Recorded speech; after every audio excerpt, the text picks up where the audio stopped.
The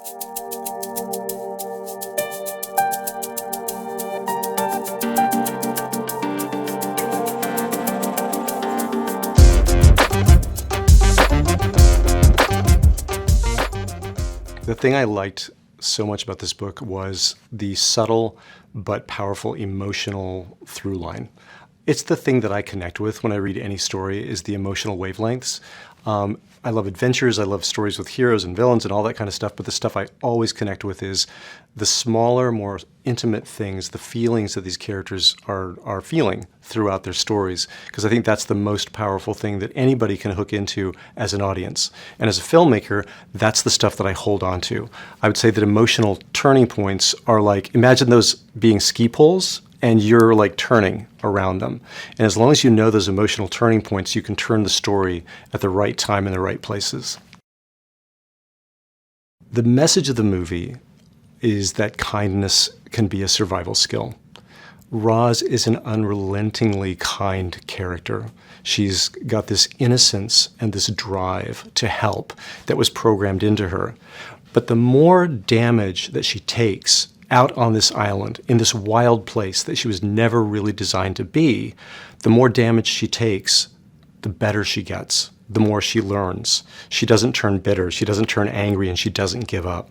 And I think that's the message from this movie that I hope everybody would take home with them and that would resonate with them, is that your character can withstand a lot and it can be better for it. There's an unspoken through line and theme of adoption, really, in this whole thing. The idea that you don't have to be the parent of something to be its mom or its dad or something like that. So Roz is struggling with this whole role of being a mother. She doesn't want it. She has to accept it against her will, and then she has to deal with it. And she slowly begins to feel like, well, maybe this little guy could possibly maybe be my kid in a way. In fact, right before Brightbill flies away for the migration, she has a moment that I wrote into the script where she says, "Thank you for looking after my," and she catches herself and says, "for looking after Brightbill." And so she almost said kid or my son or something like that. And it's a very actually very parental moment, because it's an examination of what does it really mean to be a kid and what does it really mean to be a parent.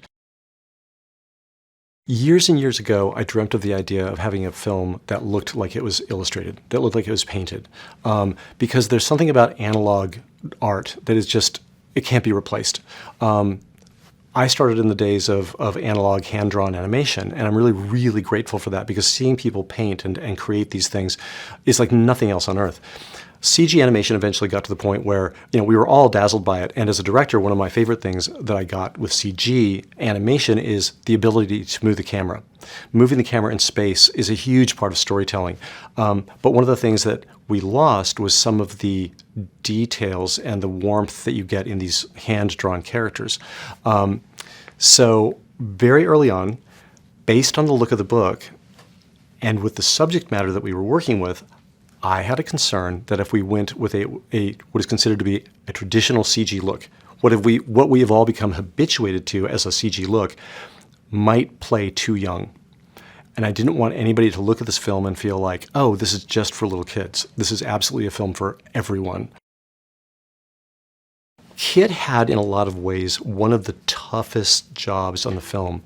Brightbill is a kind of a character, he's a good guy, he's earnest, he's innocent, and he could be the kind of character that is rather uninteresting and rather flat. He doesn't have like these traits that you can necessarily hold on to. When you're a good character, you can kind of fade away. But our very, very first recording session with him, I can't tell you how excited I was when we came out of that session, because I was like, oh my God, Brightbill is incredible. His delivery and the depth of feeling that he could get into his voice was incredible. He brought Brightbill to life. He made Brightbill like sing and fly and be a real dimensional character that I cannot get enough of on screen.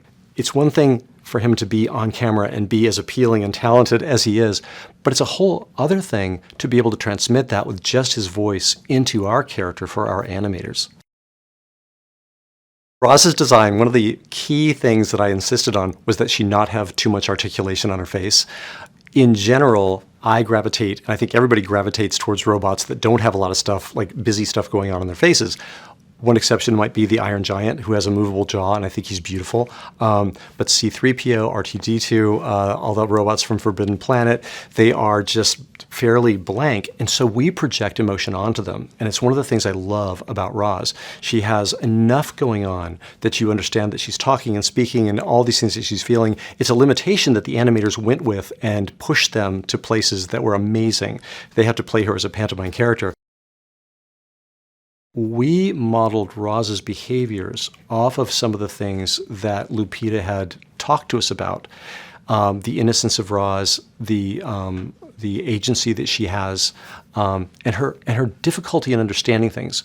And an honesty that can be read different ways. There's an honesty that could be read as being very, very naive. And also it could be read as being kind of cold. So Lupita really helped us understand an avenue into the character where we could really fast track getting to the heart of what her character is all about.